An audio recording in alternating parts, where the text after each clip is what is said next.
Então, galera, estou só aguardando só o pastor Márcio entrar, tá? Já mandei o convite, já tá chegando aí.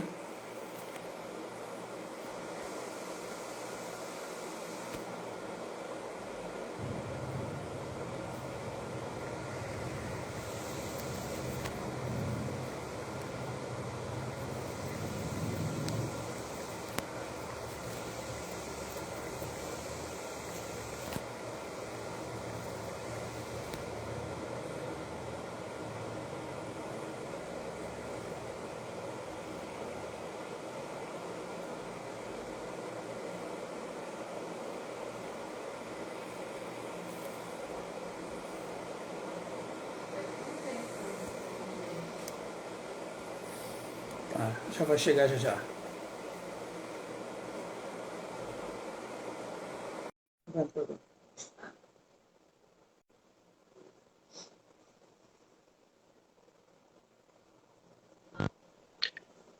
Olá, meu amigo. Ô, Graça e pastor, paz. graça e paz, boa noite. Desde Boa já, noite. muito obrigado por vir bater um papo comigo no Conversa Entre Grades. Brigadão mesmo. E é um bate-papo informal, pastor, em que o senhor vai contar as suas experiências, o que o senhor puder trazer para a gente. E eu gostaria hoje, antes do senhor se apresentar, só já deixar um tema, que seria família, um elo de sucesso. O que a gente pode conversar, o que o senhor pode nos passar sobre isso. De acordo com, através da sua fala, eu vou pegar alguns ganchos, vou trazendo o meu público, que é o adolescente em conflito com a lei, mas no mês de maio eu estou querendo trabalhar muito essa questão de nós restaurarmos, recuperarmos e valorizarmos a família, que para mim é o projeto mais que perfeito de Deus. Bom, eu sou pastor há 17 anos, né?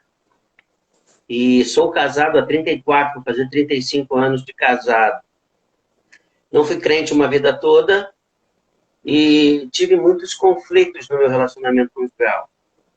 Alguns conflitos exatamente pela vida que eu decidi levar durante um período.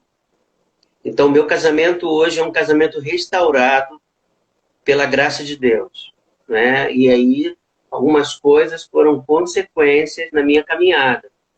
E o Senhor veio acrescentando a cada tempo, a cada período, algo que pudesse não só restabelecer o meu relacionamento conjugal com a minha família, né, com filhos e hoje com netos, também como uma vida cristã, em que a cada tempo, a cada momento, Deus foi criando esse elo e ele foi fazendo com que uma coisa fosse ligada à outra.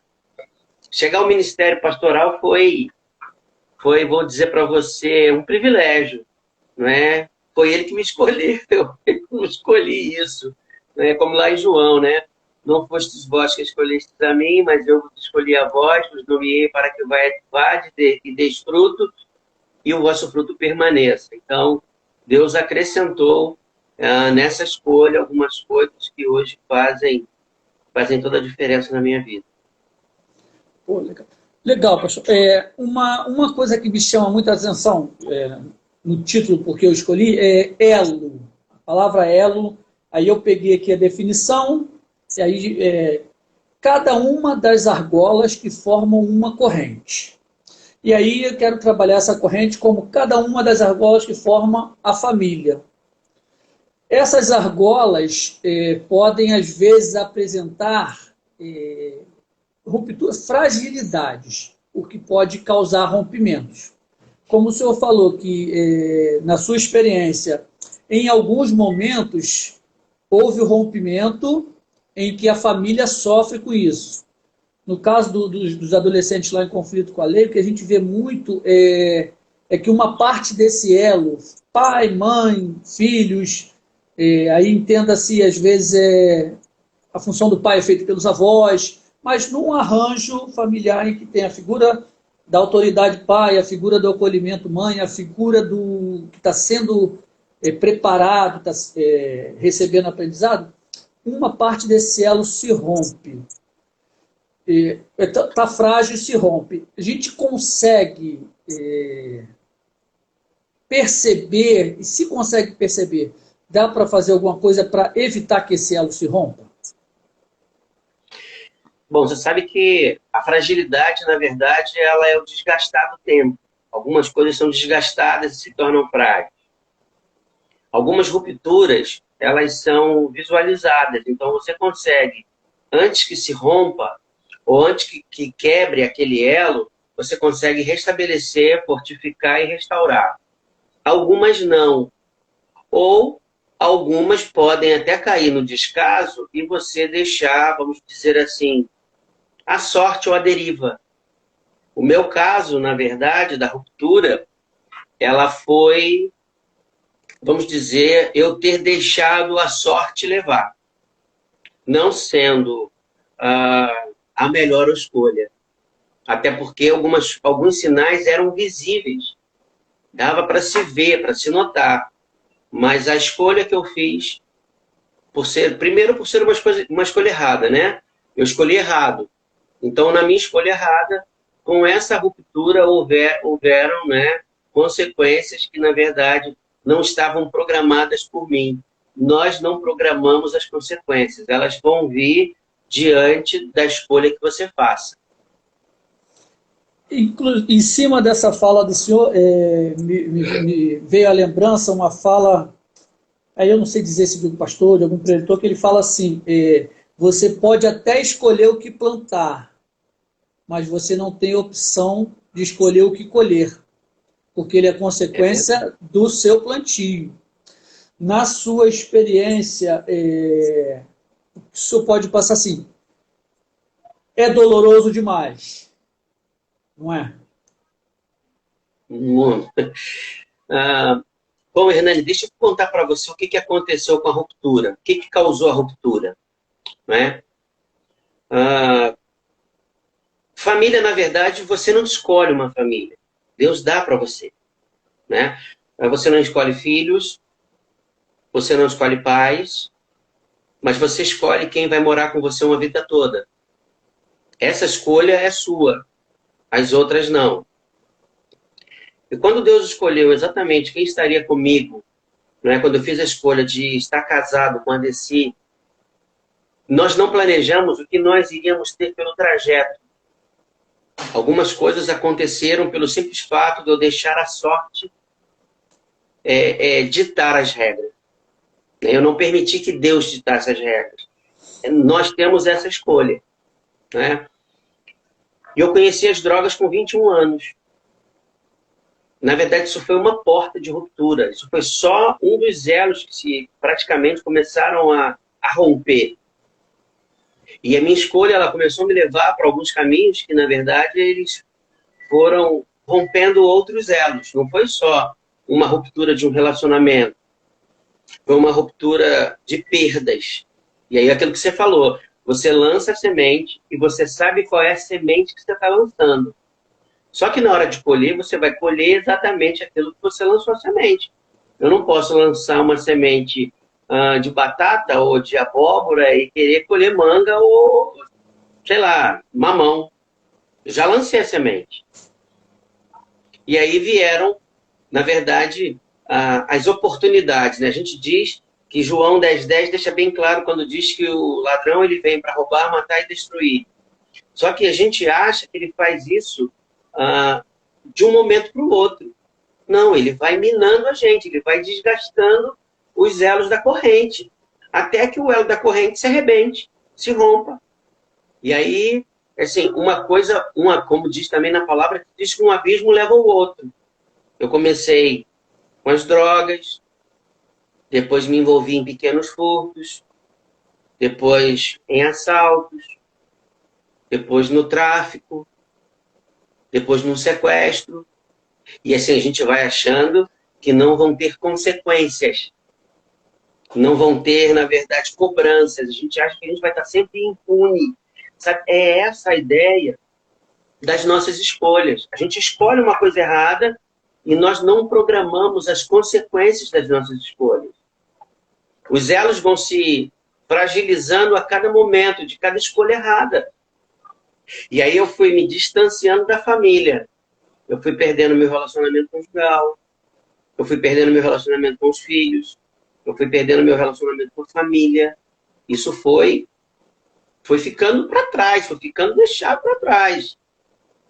E aí você cresce numa cadeia errada. Engraçado que Deus dá para Moisés lá os 10 mandamentos.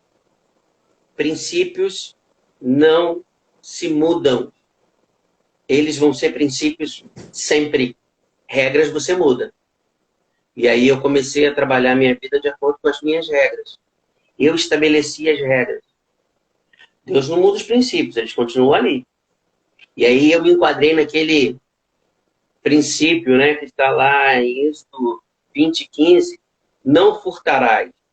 A história de não furtar é que você não tem noção do que é furtar. Furtar é tirar algo de alguém. E eu fui tirando da minha família, eu fui tirando a alegria, eu fui tirando o relacionamento, eu fui tirando a paz, eu fui tirando a comunhão, eu fui tirando muito sutilmente. Prisioneiro do que está lá em João 10:10. Ele veio para matar, ele matou a alegria, ele roubou a felicidade, ele destruiu um relacionamento.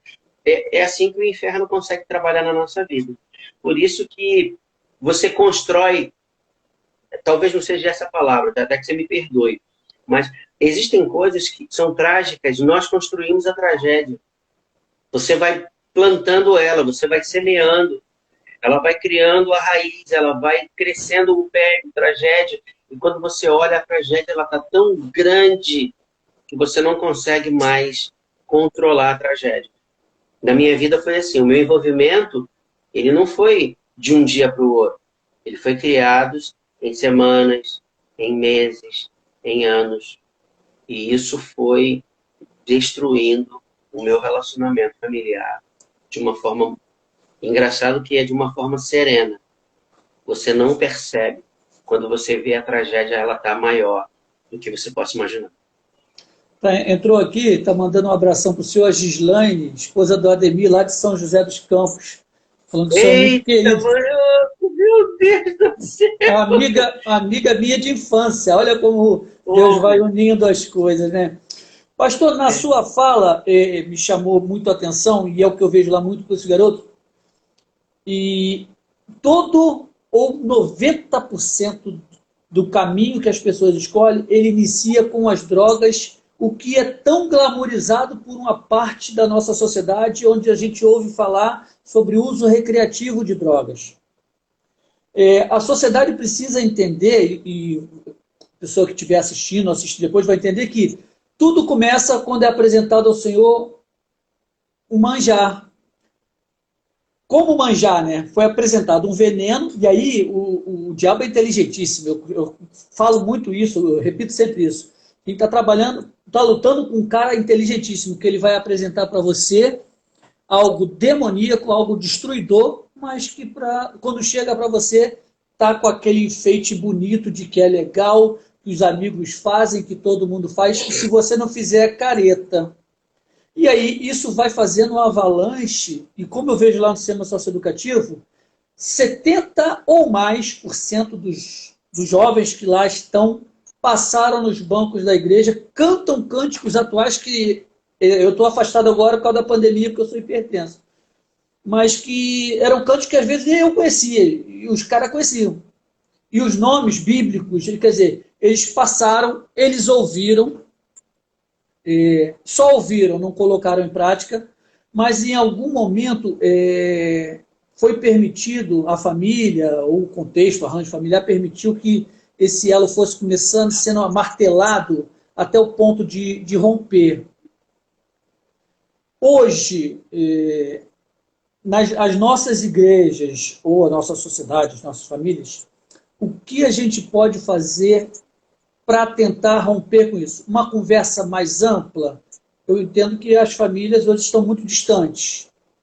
Está na hora da família voltar para conversar, para mostrar? Nós perdemos alguns princípios, né?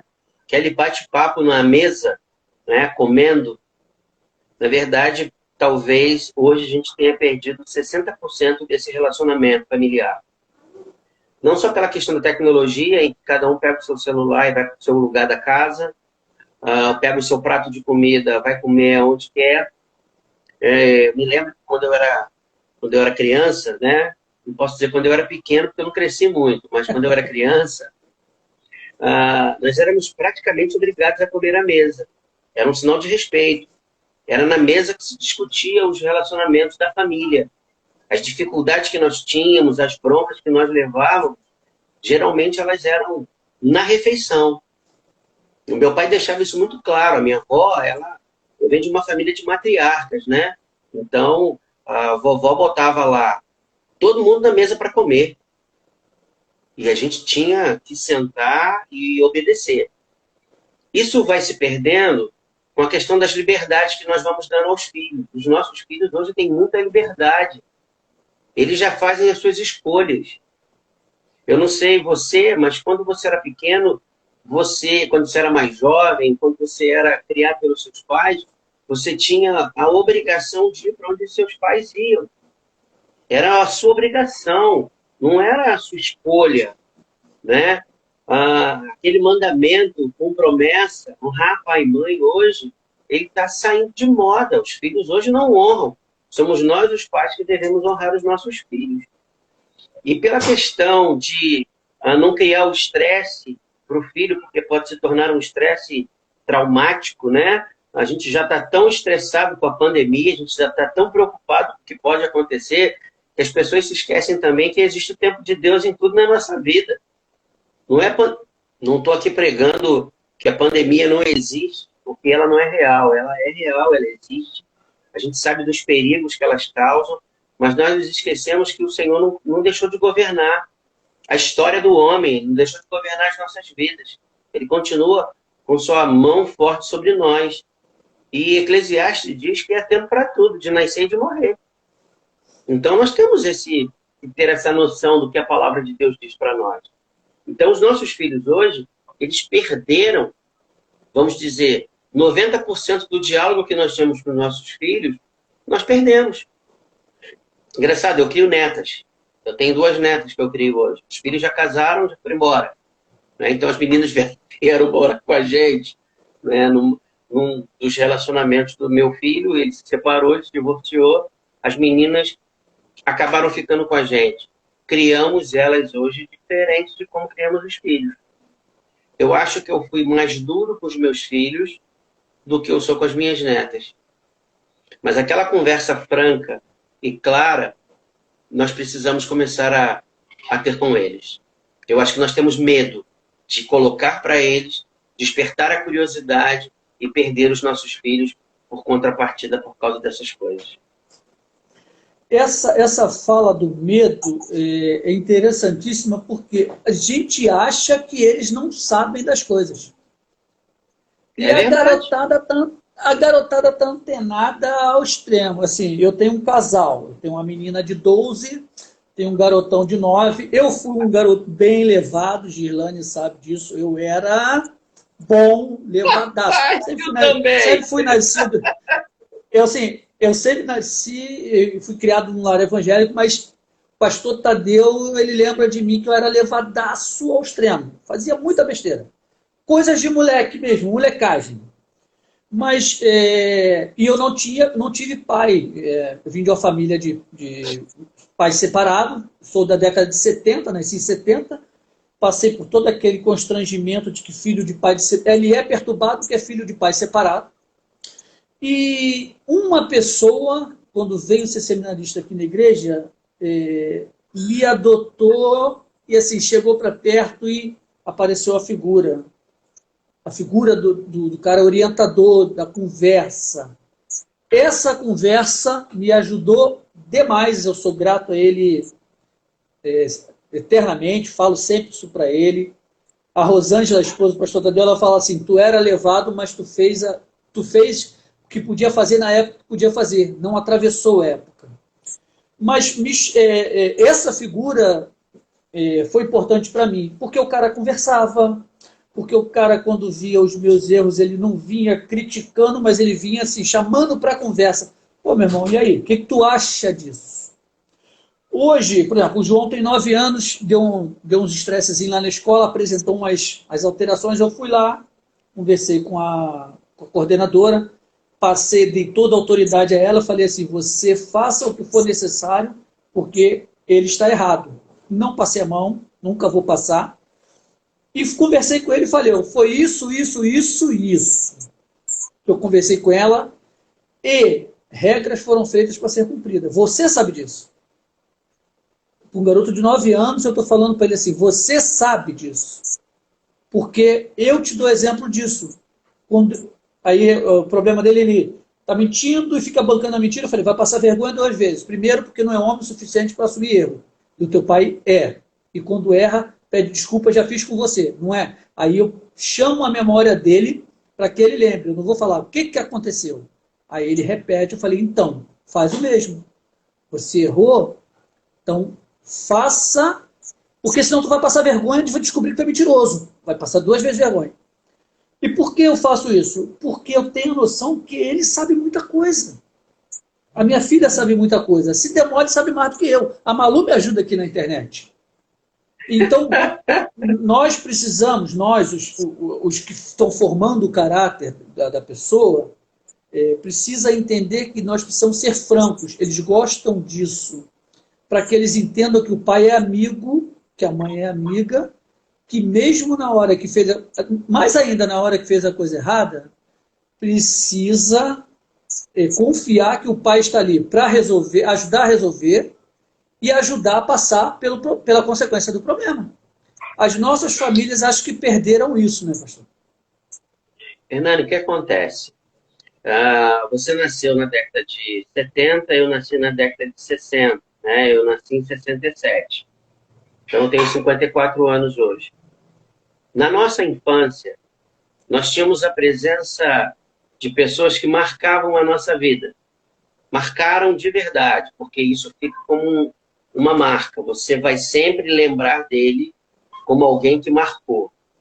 Talvez com o avanço dessa modernidade, algumas marcas elas se perdem, as pessoas perdem isso. Por que se cresce tanto o número de pessoas em consultórios com psicólogos e com psicanalistas? Porque são pessoas que vão parar para ouvir a outra pessoa aquilo que ela gostaria de contar na sua casa e não tem coragem de contar, ela tem medo. Então ela chega num consultório e, por ética, a pessoa não vai falar para ninguém. Ela não vai chegar em casa compartilhando o que ela ouviu no consultório de um paciente. Então, a pessoa vai, coloca toda a condição que ela tem, fala tudo que ela precisa e ela volta para casa sempre com a ideia do que ela pode fazer para mudar. Se ela mudar, beleza. E se ela não mudar, beleza também. Você disse uma coisa aí, é verdade. Eles já sabem o que é certo e o que é errado. Não é que eles não sabem. Quando eu cometi o meu primeiro ato, o meu primeiro erro, o meu primeiro delito, eu tinha consciência de que eu estava fazendo a coisa errada. Eu sabia que aquilo era ilícito. Até porque eu fui criado no Complexo da Maré, dentro de uma favela. Então, como eu não vi pessoas vendendo drogas, pessoas matando e morrendo, quantas vezes eu não vi isso? Então, eu sabia que aquilo era errado e quais eram as consequências. Paguei para ver e me arrependi. A gente, às vezes, paga para ver. Não é que a gente não sabe da história, não sabe da verdade. Sabe sim. Se a gente não sabe por que viveu, nós sabemos porque alguém contou. E assim, em alguns momentos, a curiosidade fala mais alto que a verdade. A verdade, ela é relativa para algumas pessoas. Pode ser, pode não ser. Ela ouviu falar que é verdade, ela ouviu falar, mas ela vai pagar para ver se é verdade mesmo.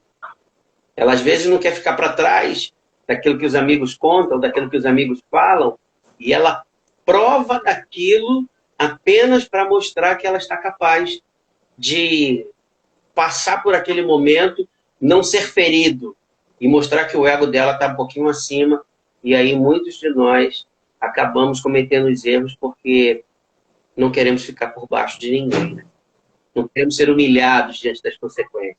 Eu acho que esse é um dos maiores erros que nós cometemos quando não falamos abertamente com os nossos filhos das consequências pelos atos ilícitos ou os atos errados que eles cometem.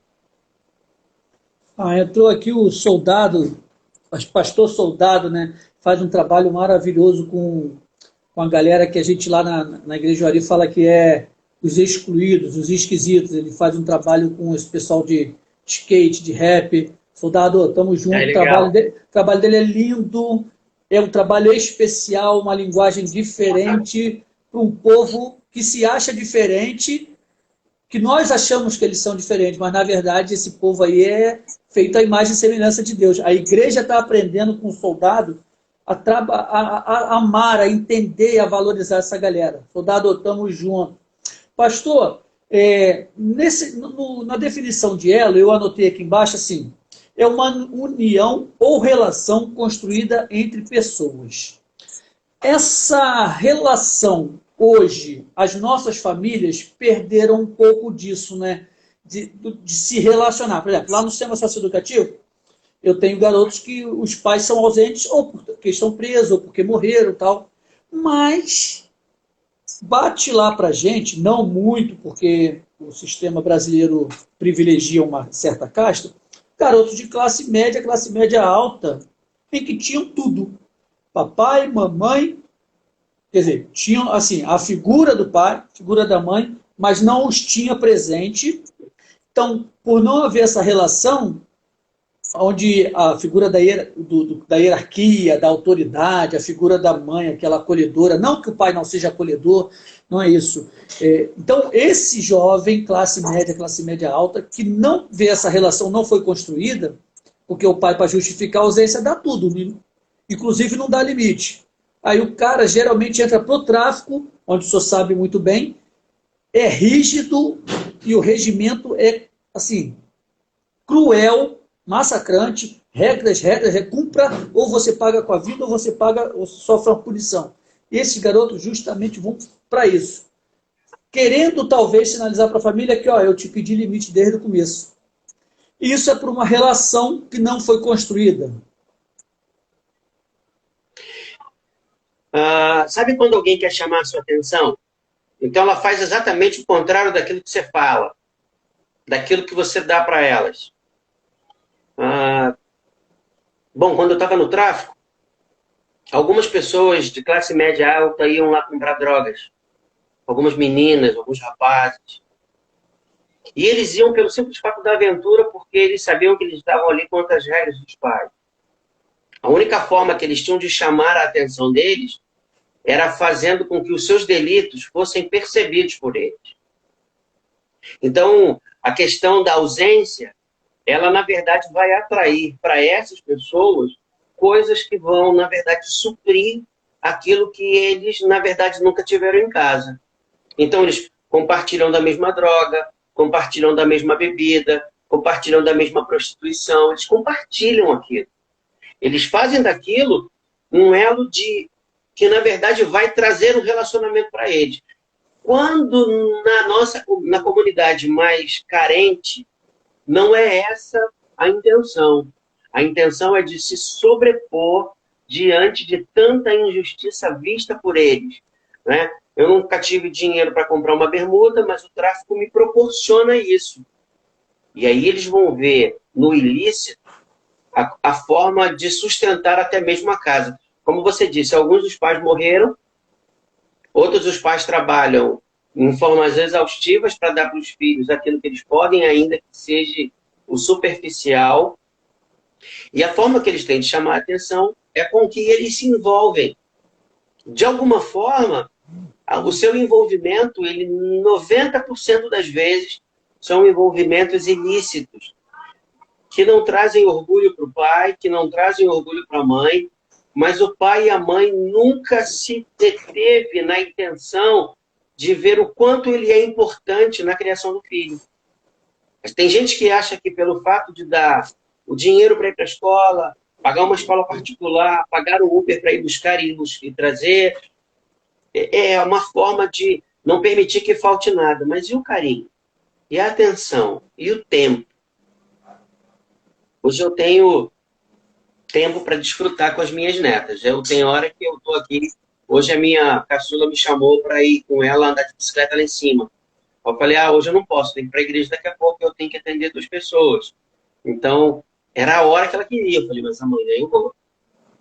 Então, é assim, o tempo que eu tenho para desfrutar com ela. Não sei você, mas você sabe que há 20 anos atrás esse tempo não era valioso. Por quê? Porque os nossos pais tinham que trabalhar exaustivamente. Nós não tínhamos um telefone, uma bicicleta, ela já tinha sido de 2 ou 3 pessoas antes de você, para que você pudesse ter alguma coisa, o seu sapato. Às vezes era aquele que você comprou lá no brechó da igreja. Na verdade, na minha época eu não era nem de igreja, mas o meu sapato era de um primo que calçava um pouquinho maior e a gente não calçava, ainda ficava um pouquinho grande, né? Ainda era motivo dos meninos na escola rir de mim. Então eu cheguei a um ponto que a atenção era tudo que a gente precisava. E hoje tudo que eles precisam é da nossa atenção. E às vezes pelo fato da gente ter que trabalhar, se não fosse talvez a pandemia, muitos de nós não estivessem em casa hoje, trabalhando. Aquele home office, né? Você trabalha de casa, mas você administra o seu tempo em casa. Então, você toma um café com o filho, você bate um papo na hora do almoço, coisas que se você fosse tirar a pandemia, você não teria. Porque você teria que estar trabalhando no seu plantão, ou você teria que estar na sua rotina de trabalho diário. Então, hoje, esse tempo com eles é muito importante. Precisamos resgatar isso, porque se nós não influenciamos eles, alguém influencia no nosso lugar. E com a pandemia, a gente precisa tirar sempre ensinamentos de tudo. E ela veio mostrar para mim, e assim, o meu serviço me dá uma condição mais tranquila em questão de tempo, mas eu não usufruía desse tempo. Com a pandemia, por estar mais em casa, eu começo a aprender assim, e a perceber que eu estava dando mole. E aí preciso todo um querer modificar. Por exemplo, hoje, como eu estou em casa, a Márcia ela é da prefeitura, então ela está com uma subdireção de escola, ela está indo trabalhar. Então, eu brinco que os papéis aqui se inverteram. Eu estou a dona da casa, então eu estou cozinhando, eu estou levando para a escola, eu estou cozinhando, estou lavando louça e estou cuidando das crianças. Isso está me fazendo entender, caraca, a mulher trabalha pra caramba. Porque ela, Mais do que a gente. Ela vinha do serviço e fazia tudo isso. Eu estou em casa e estou achando um bagulho doido. Eu não estou vindo do serviço, estou em casa achando o troço doido, ainda fica uns negocinhos para ela fazer. Eu falei, minha filha, é evolução, estamos seguindo devagar. E essa presença que eles estão gostando, eu estava, mas não estava. E hoje, por exemplo, hoje eu estava na rua, eu fui dar uma volta de bicicleta com o João. Cara, ele gostou pra caramba, eu dei uma volta. Falei, não, vou dar só uma voltinha que eu tenho que agitar as outras coisas. Aí de tarde eu fiquei sentado no portão para ele poder andar, para sempre próximo, para ele ver que o pai está ali valorizando cada momento dele, aprender a soltar uma mão na bicicleta, tá sempre alertando, cuidado, não corre tanto para não se machucar, porque à noite tu tem treino de futebol. E aí eu deixei lá no treino, a mãe ficou, que eu tinha que vir para cá, joguei na bomba dela, já está o menino da casa, então você vai levar para o treino.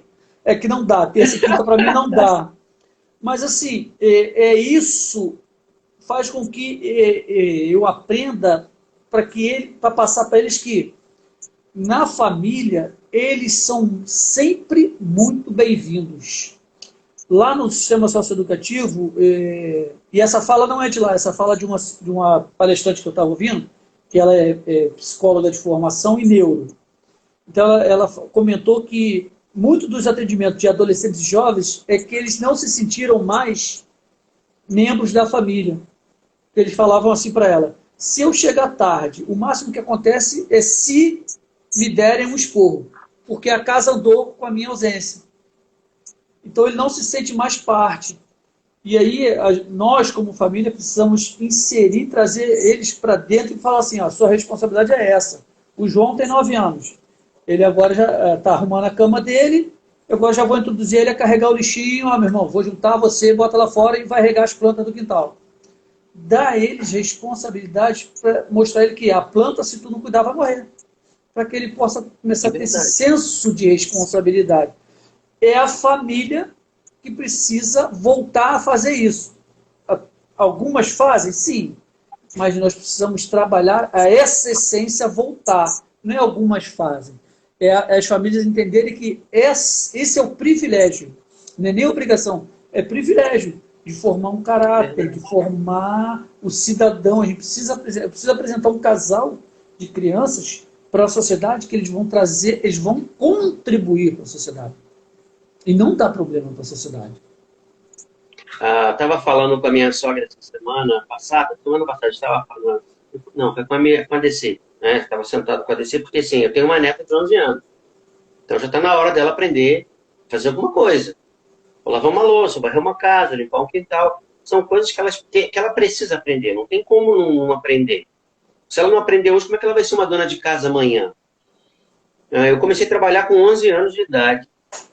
Eu trabalhei, meu primeiro emprego foi num borracheiro. E lá os pneus eram de caminhão, os pneus eram maiores do que eu. E o cara falava para mim assim, vou te ensinar como fazer, vou te mostrar como faz. E chegou o ponto de eu ficar nos fins de semana praticamente trabalhando sozinho. Por quê? Porque eu fui aprendendo alguma coisa.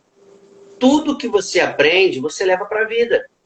E aí a minha sogra, ela falou uma coisa interessante. Ela falou assim, olha, quando ela veio da roça, então se eles queriam comprar um vestido, se eles queriam comprar um calçado, eles dependiam da colheita, da lavoura que eles tinham para que eles pudessem, no fim da lavoura, compartilhar com os filhos o que eles ganhavam, e esse dinheiro que eles ganhavam era dado para aqueles que trabalhavam. Quem não trabalhava não ganhava nada.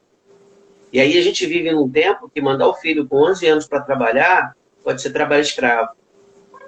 Ou, na verdade, nós estamos tirando proveito do trabalho dos nossos filhos porque nós não queremos fazer absolutamente nada. Só que nós estamos preparando eles para uma sociedade que não tem compromisso com nada. Os adolescentes que vão começar hoje um trabalho de um jovem aprendiz com 17. Aí você imagina, eu com 11 anos eu trabalhava no borracheiro, depois eu fui trabalhar na feira, com carro de feira. Sei lá, eu tinha que arrumar alguma coisa para levar minha namorada para comer, sei lá, um picolé. Hoje não, pai, me dá um dinheiro aí. E aí você tem que ter o dinheiro para dar para ele, porque ele vai... Naquela época não tinha shopping. Onde é que você lembra de ter ido ao shopping na década de 80? A gente não ia nisso. Isso foi evoluindo com o passar do tempo, o negócio foi ficando mais fácil para a gente. Mas nós não tínhamos essa oportunidade. Então, se nós não prepararmos ele para um futuro, a gente não sabe qual vai ser o futuro dele, mas a gente precisa ser preparados agora, no presente. Hoje você tem que, eu vou juntar o lixo, mas amanhã você vai colocar para fora. Tem que molhar a planta, se não molhar ela morre. Tem que botar água para o passarinho, se não botar ele morre de sede. Então, se eles não aprenderem o papel que eles vão desenvolver na sociedade amanhã, eles nunca serão bons pais e boas mães. Eu digo que nós sonhamos os sonhos para os filhos que nós queremos para nós. Então, assim, como seria bom se meu filho fosse um advogado? Sabe aquele sonho frustrado que eu não consegui realizar? Aquela ideia frustrada que eu não consegui ter na minha vida? Então, eu projeto para ele e fico achando que ele vai fazer. Então, eu vou dando tudo que ele precisa, né, o que ele necessita para aquilo, sem, na verdade, ser presente. Me tornei ausente, porque eu tenho que lutar tanto para dar para ele aquilo que eu não tive, eu me esqueço de que o que ele mais precisa é da minha presença. E aí a minha presença, com certeza, vai fazer muita diferença. Aqui, a Malu está com 12 anos, né? Pô, Malu é um espetáculo, é tranquila. E aí a gente foi introduzindo a ela a questão de alguns afazeres. Ela no começo não entendeu, reclamou daqui e dali.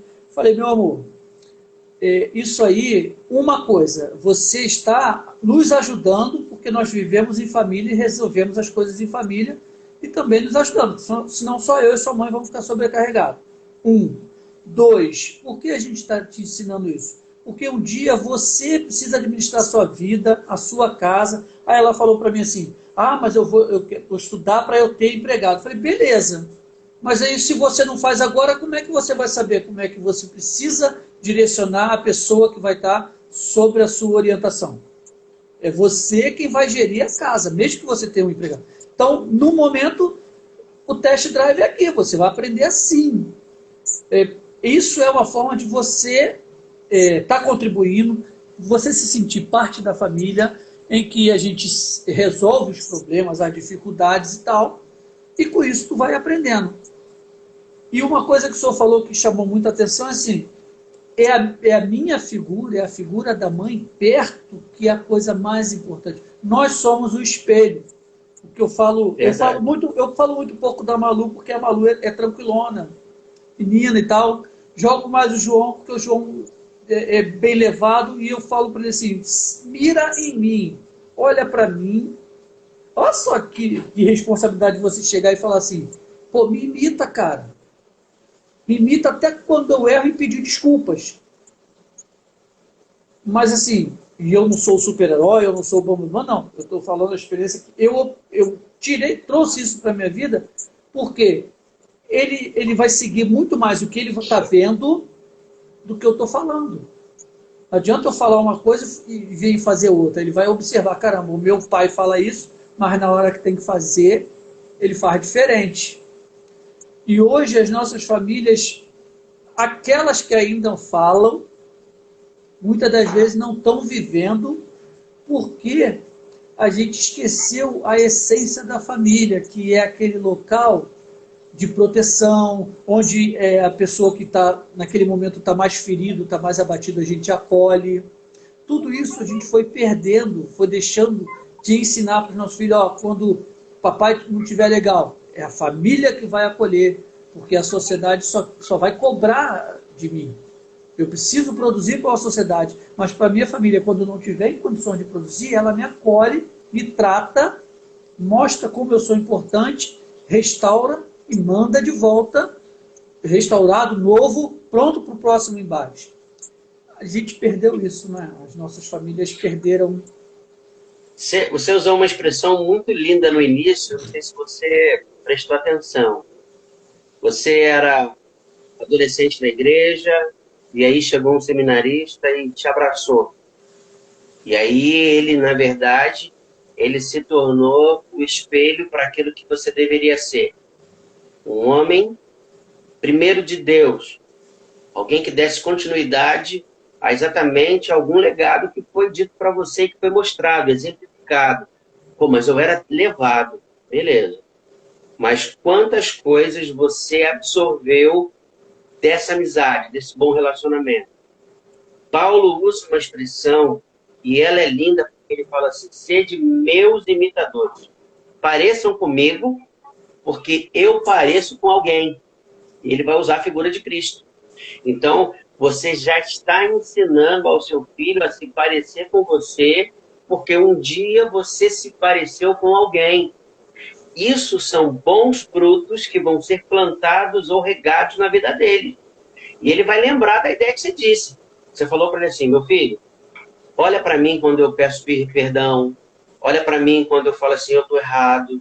Olha, porque é o reconhecimento de alguém que cometeu um erro e que agora quer consertar.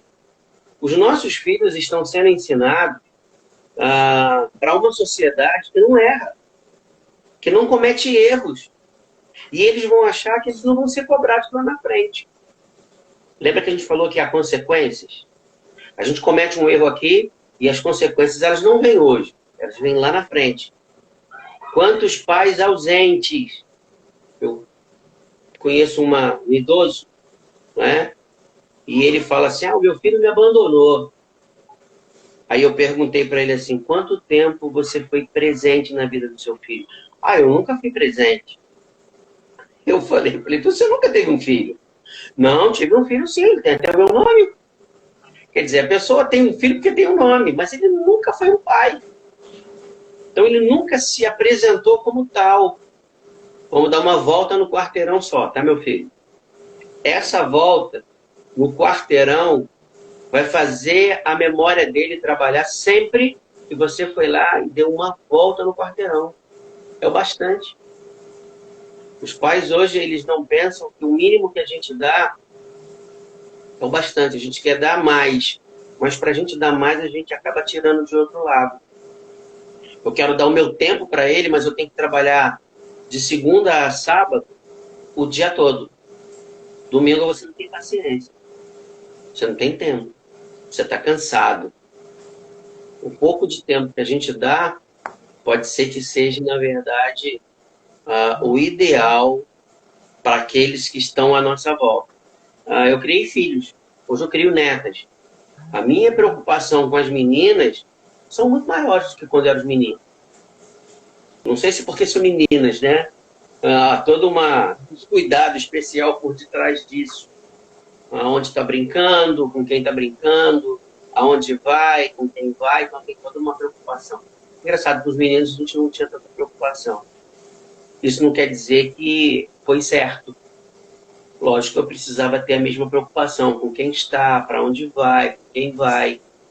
E a gente vê que hoje, o simples fato de a gente pegar e mandar o filho para o shopping, vai lá no shopping. A gente está beneficiando de alguma forma.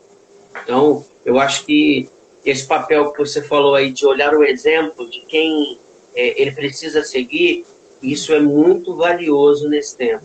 Olha para mim, o que eu represento hoje para você? Então, é esse exemplo que você precisa levar para a sua vida. Nessa fala do senhor, uma coisa que me chama muita atenção também é assim, gente, não é a quantidade de horas que você está dando para o seu filho. Às vezes o cara se predispõe a dar 3 horas, mas ele não está ali, só está o corpo. É verdade. E alguns casos em que o pai trabalha de segunda a sábado, mas se ele chegar e jogar limpo e falar assim, filhão, eu estou cansado demais, porque você está vendo isso, isso, isso, mas eu consigo te dar atenção 10 minutos. 10 minutos eu consigo ser seu. Isso faz a diferença, porque e ele jogando limpo, fala assim, porque eu estou muito cansado, porque eu trabalho isso, isso, isso, e eu não tenho a opção de não fazer, mas esses 10 minutos eu sou completamente inteiros seu.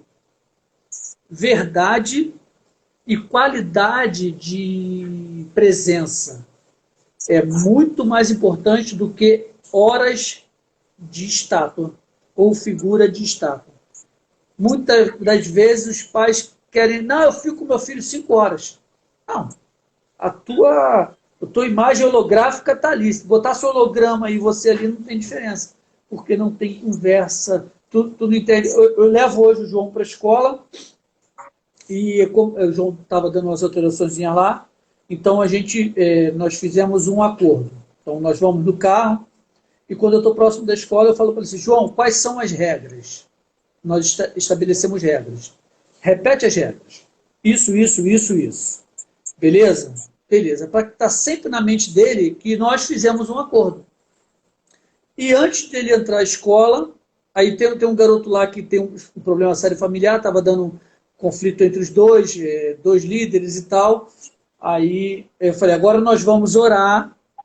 E aí eu estou colocando agora em prática a minha opção, que eu decidi ser um cristão. Então eu falei, agora nós vamos trazer para Deus o nosso problema. E aí você vai orar pedindo para que o Senhor faça com que você consiga cumprir as regras, afaste o menino de alguma maldade que ele for fazer, mas na oração que ele possa ter um encontro com Jesus. Porque aí é o pai, mas é o pai pastor na questão do cuidar, do zelar. Que às vezes fala pastor, aí remete ao Senhor, não, eu sou um pastor porque eu cuido. Pastor é aquele que cuida. Então eu estou mostrando para ele que, relembrando ele as regras que eu e ele nós estabelecemos, então eu cumpro e ele cumpre. Mostrando a ele que, como nós somos cristãos, nós temos e recorrer a quem é o nosso suporte, para que ele entenda de que as dificuldades ele remete a Deus e Deus vai ajudar. E quando eu busco, eu pergunto para ele, e aí, tudo bem? Como é que foi? E nessa de como é que foi, eu falo para ele assim, lembre-se que nós precisamos restaurar a sua imagem que ficou comprometida por essas atitudes de agora. Então nós precisamos restaurar o João que a escola sempre gostou. Foi tudo bem? Teve algum problema? Se teve, a gente conversa. Isso eu sou especial? Não. Eu estou fazendo só a função que eu escolhi. Eu quis ser pai. Então eu preciso, agora que eu quis, colocar em prática isso. Muitos dos nossos pais hoje, de repente, não quiseram ser pai, mas agora assume. Você falou uma coisa muito interessante. Você quis ser pai e agora você tem que representar o seu papel. Seu papel precisa ser representado. Não tem jeito. Você conhece algum artista que é o artista principal de uma série que não aparece na série? Não tem como. Ele é o principal, o ator principal. Então ele tem que aparecer. A cara dele tem que estar ali. Tem que estar assim. Talvez seja aquele que vai ter o papel mais longo do filme, porque ele é o principal. Quando nós decidimos ser pais, nós trazemos à memória que o nosso papel ele vai ser marcado o tempo todo. Mais tempo até mesmo do que nós imaginávamos que seria. E aí, o reflexo daquilo que eles vão se tornar é exatamente o reflexo daquilo que nós vamos dar para eles. O que você dá de suporte, quando você fala daquele que cuida, daquele que dá segurança, ele vai olhar para você e vai ter essa certeza. Ele vai falar assim, pô, meu pai estabeleceu algumas regras. Se eu não seguir essas regras, eu vou ser cobrado por ele. Mas ele cumpre o papel dele. Ele me traz segurança, ele me traz alegria, ele me faz, sei lá, ter a certeza de que se eu olhar ele vai estar ali. Então essa certeza, ela passa a ser estabelecida quando você cumpre primeiro as regras. É que engraçado, a gente estabelece as regras, mas eles veem que nós não cumprimos. Então, quando você estabelece regras que você não vai cumprir, é melhor que você não estabeleça. Eu digo para as meninas aqui, se eu meter, eu vou cumprir. Até na hora de me meter o couro. Eu falo assim, vai apanhar quando chegar em casa. Lógico que hoje não tenho mais essa necessidade. Elas estão grandes, né? Então não tem mais essa necessidade. Mas quando elas eram menores, eu falava para a menina, quando a gente entrava no portãozinho ali, no corredor, né? Eu falava para ela assim, eu começo a cumprir aqui ou começo a cumprir lá dentro? Por quê? Você já prometeu, você já estabeleceu o critério. E aí a gente não cumpre aquilo que está estabelecido e eles aprendem a não cumprir também as regras que foram estabelecidas, porque eles olham para nós de uma forma negativa. Prometeu e não cumpriu, falou, mas não fez, prometeu, mas não foi. Eles vão se tornar pessoas muito idênticas a nós, pelo menos nesta fala de caráter. A gente fala muito de caráter de pessoas, mas nós esquecemos que nós somos grandes formadores de bons caráteres.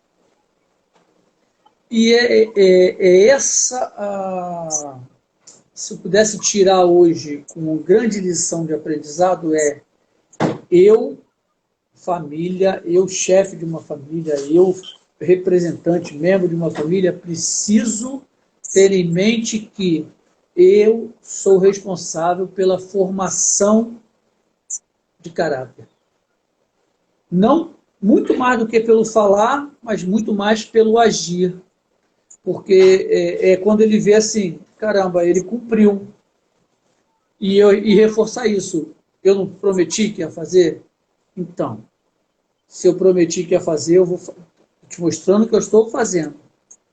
Isso se perde porque são pequenas rupturas que a gente vai deixando e assim, pequenas concessões, grandes consequências. Então, é uma ruptura que eu deixo aqui, que eu vou deixando ali, e eles vão só observando. vão só analisando e aí não falam nada. Vão me observando, vão nos observando, e em essa observação eles estão formando que a gente não está nem percebendo, porque assim, faz o que eu mando, mas não faz o que eu faço. Lembra que a gente falou no início das rupturas que elas vão se desgastando com o tempo? Essas são as rupturas que vão sendo o tempo que vão criando. Por quê? Porque eles veem o tempo passando e não nos vê cumprindo aquilo. Então, assim, há o desgaste com o passar do tempo. E aí, quando você chega num momento em que que não é nada que já se sustenta mais, aí o que acontece? Se rompe. Existem famílias que estão com seus relacionamentos rompidos exatamente pelo desgaste do tempo. Nunca conseguiram cumprir nada que prometeram. Pastor Márcio, então, já se passaram 1 hora, acredite. Eita! Já foi 1 hora. E aí eu queria muito agradecer ao senhor. O espaço Obrigado. Eu que agradeço você, Hernani. O espaço está aberto. A ideia foi criar alguma coisa para que as pessoas possam acessar, ver depois as lives. Eu sei que o horário agora é um horário meio complicado. Para busca de conhecimento, para que de alguma forma o que a gente falou aqui possa servir para alguém. Essa é a proposta. O espaço está aberto. Estou querendo conversar mais vezes, vai ser muito bem-vindo. Quem quiser conversar, estiver nos ouvindo, ou se eu quiser indicar, espaço é esse, está liberado. É bate-papo mesmo, para as pessoas entenderem que somos humanos, pessoas normais que querem acertar, que estão tentando acertar, e com isso mostrando que todo mundo pode fazer. Eu não sou melhor do que ninguém, nós não somos melhor do que ninguém, pelo contrário, falamos aqui de erros, eu falei aqui dos meus erros, mas a ideia é que com esses erros eu aprenda a não cometê-los, ou quando cometê-los que eu possa usar como ensinamento de o que se faz quando se comete um erro. Uma coisa que é muito importante é que se nós pudéssemos voltar o tempo, nós não cometíamos os erros que nós cometemos lá atrás. Infelizmente, isso não acontece. Então, nós temos que preservar esse tempo para não cometê-los mais. Não errar é impossível, né? Todos nós cometemos erros. Mas consertar os erros ainda é melhor. Então, pedir perdão, dizer que errou, que falhou, é muito importante. E dar um pouquinho de qualidade só no tempo que a gente tem para investir na família. Eu acho que isso é essencial para esse tempo. Eu quero te agradecer pela oportunidade, pelo privilégio, mandar um beijão aí para a Gislane aí lá de São José dos Campos, um abraço para esse povo todo, né? Como é bom quando nós podemos compartilhar do tempo na palavra. Se todo mundo tivesse, não importa o público, se você tem 10, você tem 1000. Se você tem uma pessoa, você já levou para ela aquilo que ela precisava ouvir. E essa uma vai levar para mais uma, e isso vai se tornar um efeito dominó e muitas pessoas vão ser alcançadas. Eu te agradeço pelo privilégio, né? Eu fui privilegiado, eu fui abençoado, né? Então espero ter contribuído de alguma forma aí também com vocês. Com certeza, suas lições, experiências foram fantásticas. Mais à frente a gente conversa mais sobre a sua vida. Mais importante que a sua vida é o que Deus faz.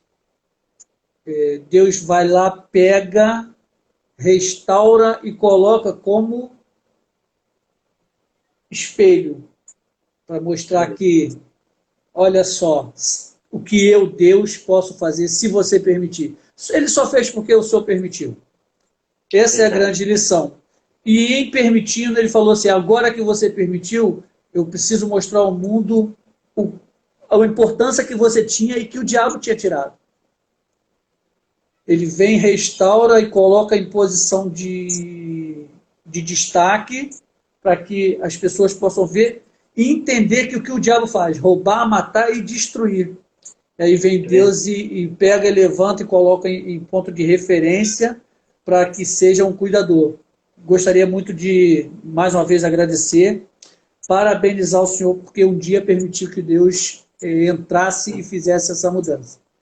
querendo, a casa está Obrigado. aberta, o espaço está aberto. O Senhor é bênção para a minha vida. A gente ensaia Amém. lá na igreja do Senhor. Quando precisa, vem para cá, a gente está lá. O Senhor não pensa duas vezes em abençoar. E meu agradecimento também vai em relação a isso também. Amém. Eu fico feliz, sempre que precisar, estamos aqui. Né? O prazer e a alegria é nossa de poder compartilhar esse tempo, né, com pessoas e com você, de tudo que Deus fez. E eu digo uma coisa, o poder de escolha está nas nossas mãos. Você escolhe, você decide. Aquilo que você lançar como semente é aquilo que você vai colher na semeadura. Hernani, Obrigadão, obrigado. pastor. Deus te abençoe. Amém. Beijo no coração para todos. Fica com Deus.